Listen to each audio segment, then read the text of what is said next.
big news that actually just broke while we were doing the show about the UAW, which is they now have a tentative agreement with all three of the big three. The latest one that just broke this morning is, and I'm reading from Bloomberg here, General Motors Company, GM, reached a tentative agreement with the UAW to end a 6-week-old strike with similar terms to the deal signed by Ford Motor Company on October 25th.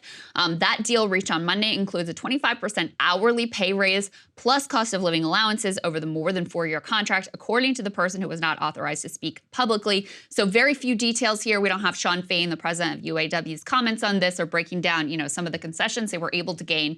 But it sounds like it's along similar lines to what they were able to achieve with Ford Motor Company. This comes on top of very recent news that they were also able to reach a deal with Stellantis. Let's take a listen to Shawn Fain explaining some of the highlights of that tentative agreement. Today, we reached a tentative agreement with Stellantis. Today is the 44th day of our stand-up strike. 44 days. We called it the stand-up strike as a tribute to the sit-down strike, which built our great union almost 90 years ago.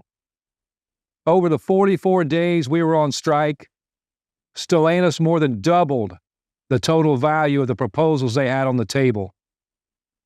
At Stellantis, we not only secured a record contract, we have begun to turn the tide on the war on the American working class. And we truly are saving the American dream. So just to reiterate some of the details of this deal, let's put this up on the screen. They've got some of the high-level concessions that they were able to achieve.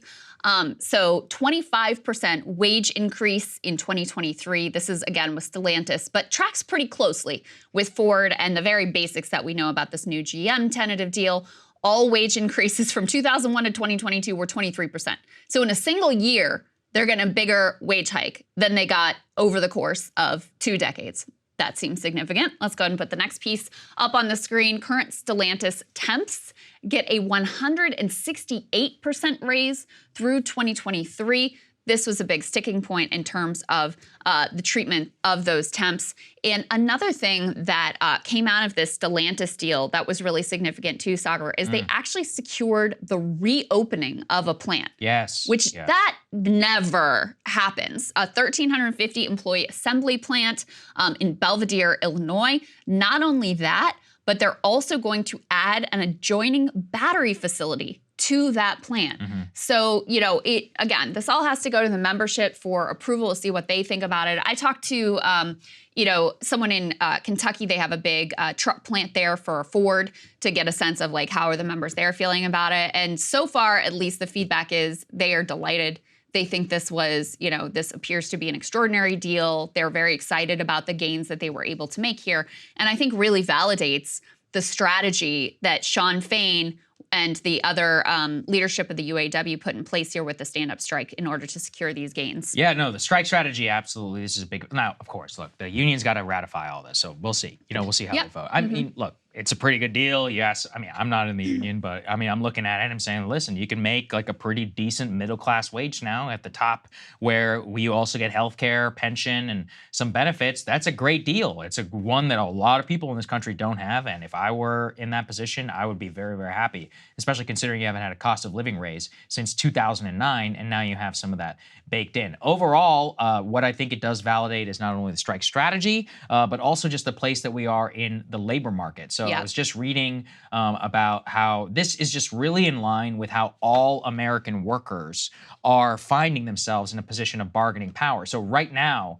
Americans currently have more time off than at any time in modern history in terms of more paid time off, with U.S. private sector average weekly hours that are peaking because employers, quote, are offering that time in a stronger labor market, and employees are finding themselves using it. They're finding themselves not ashamed to be taking advantage in these cases of their paid benefits. So I think that it fits very much in line with where the rest of the country is and kind of a new bargaining power that the worker has found themselves. And so I expect it not only to have political support, and I think most people, when they find the details of this, find it entirely reasonable, and that's pretty much where we're going to end up. That's part of the reason why they had to cave too, because even let's say they went non-union, for example, Under the current deal, for what I was reading, the UAW, the big three, are going to have to pay like something like $60-something per hour, according to their own internal figure. Well, Tesla's paying 55, and they're not even union. So, Right. you know, to put it over like $5 or whatever above just shows like with bargaining power and all of that, they're putting themselves and locking them in place for years to come to make sure that they don't get wiped out, as they did in 2009. Yeah, and I'm sure there's a lot of Tesla workers who are looking at these deals Well, and definitely, what they're especially able to that Cybertruck. secure.